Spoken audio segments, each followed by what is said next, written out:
ilmu tarbiyatul aulad, ilmu mendidik anak di dalam Islam.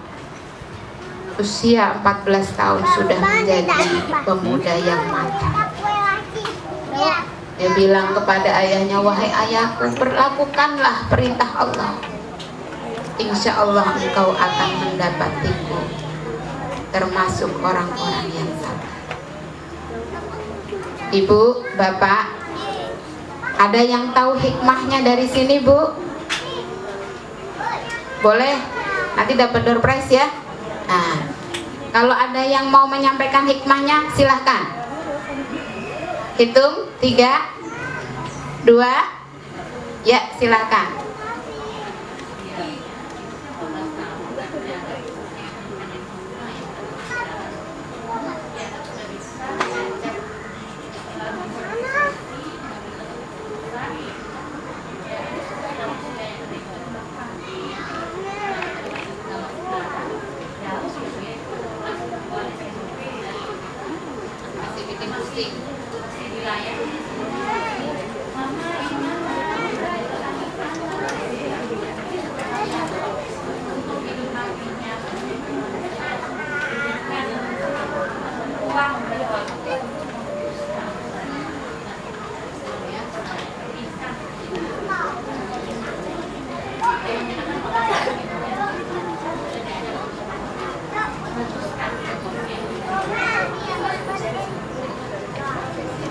Terima kasih. Bunda siapa, Bu?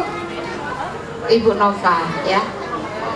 Hikmah yang pertama, Bu, hikmah yang pertama ini terkait dengan kita sebagai seorang ibu. Hikmah yang pertama adalah bahwa Ismail itu tumbuh di dalam didikan seorang ibu, jauh dari ayahnya selama 14 tahun. Artinya apa, Bu? Kalau mau belajar menjadi ibu yang tangguh, belajarlah kepada Ibunda Hajar.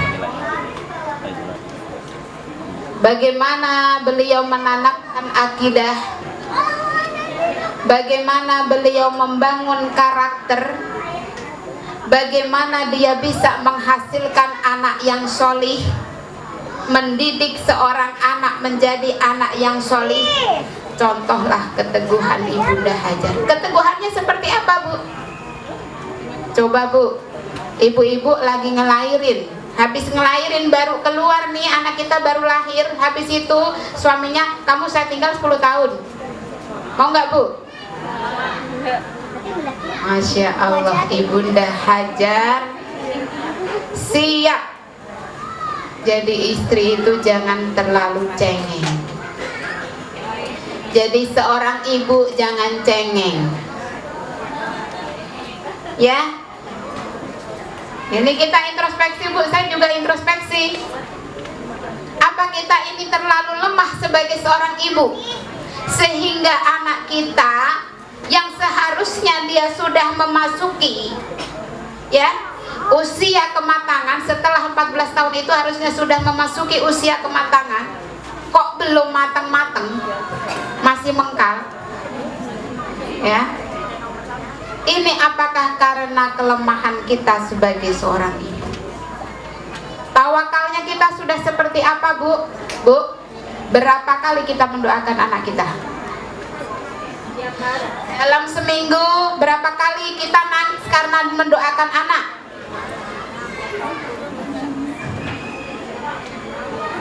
Sampai menangis, sampai memohon kepada Allah.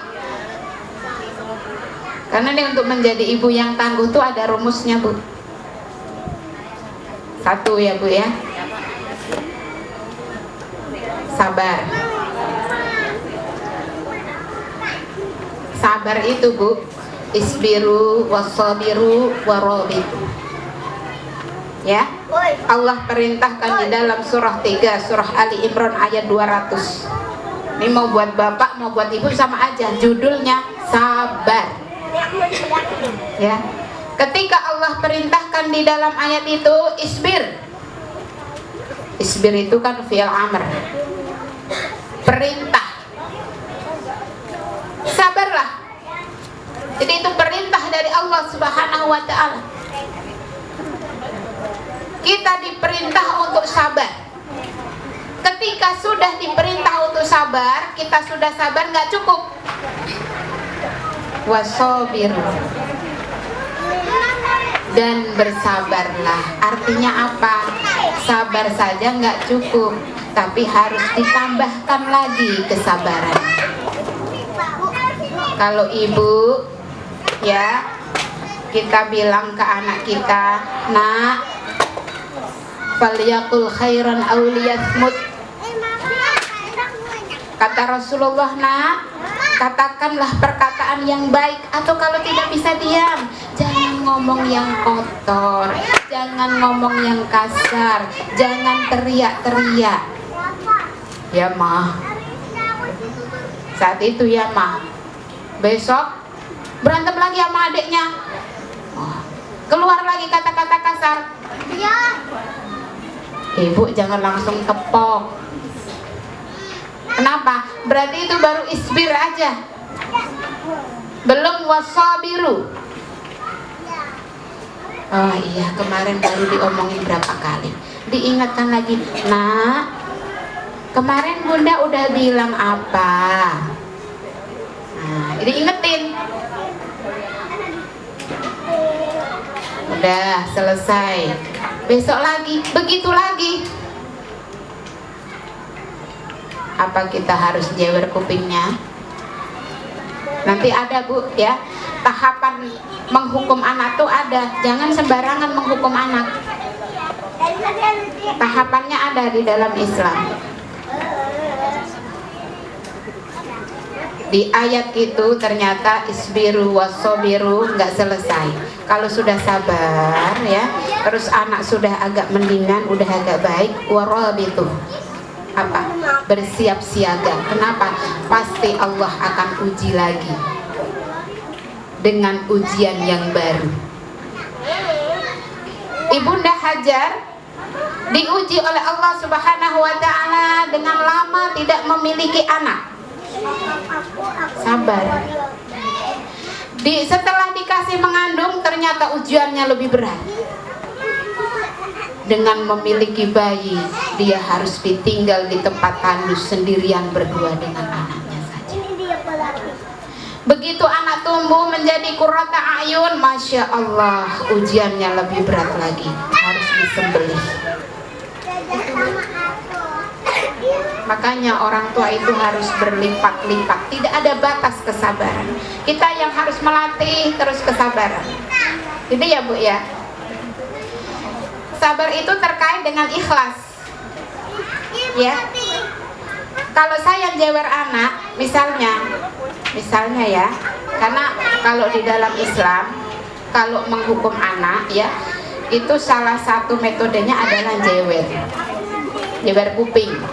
Mukul itu terakhir, ya bu ya. Saya jewer anak, teng, jangan tueng gitu ya bu ya. Nah, gitu. Ketika saya jewer anak, kalau saya karena kesel, ini anak kok nggak nurut sih sama ibunya, sama uminya. Pika, nanti balik lagi. Yang nyampe rasa kesel kita ke anak bu. Jadi kalau menghukum anak pun, orang tua itu harus punya hati yang bersih. Tuhan, ya Allah, semoga dengan hukuman saya ini Engkau berikan kesadaran, Engkau berikan taufik dan hidayah kepada anak saya. Tidak ada rasa kesal, tidak ada rasa sakit hati seorang ibu, seorang ayah kepada anaknya. Jadi dalam menghukum pun dia berharap kepada Allah Subhanahu wa taala, ya Allah, dengan ancaman ini, ya Allah, dengan hukuman ini, berilah taufik dan hidayah kepada anakku. Maka yang akan sampai kepada anak adalah doa kita, harapan kita. Buktikan bu. Jadi kalau ngasih hukuman ke anak, ngasih nasihat ke anak, jangan karena kesel, ya bu. Jangan karena sakit hati, tapi karena apa bu? ntar ada yang bilang kalau kayak begitu ntar saya nggak jadi marah dong. Memang tujuannya itu Bu, jangan kebanyakan marah. Nah ini ya Bu ya, kembali ke kisah tadi ya. Kisah tadi luar biasa. Kenapa saya memulai dari kisah? Ini kisah aja udah mau jam 11 ya. Sampai jam 11 Bu, Masya Allah.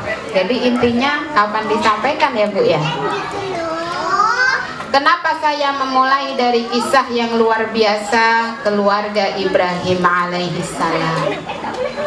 Dari orang tua yang soleh, dari ayah yang soleh, dari ibu yang soleh, solihah, dari orang tua yang sabar. Hasilnya apa Bu?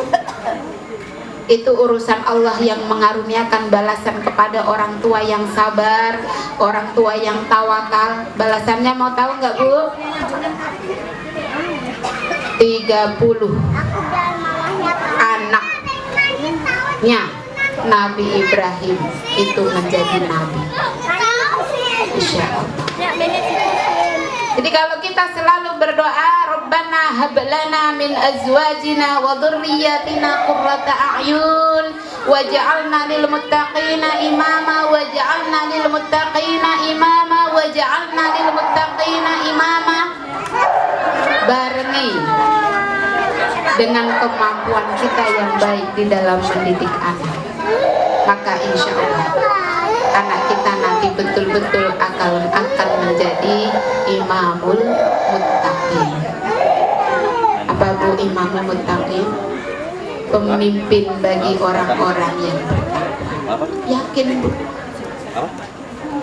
Kenapa saya memulai dari kisah? Karena sesungguhnya Bu, lebih dari 2/3 kandungan Al-Quran itu isinya kisah.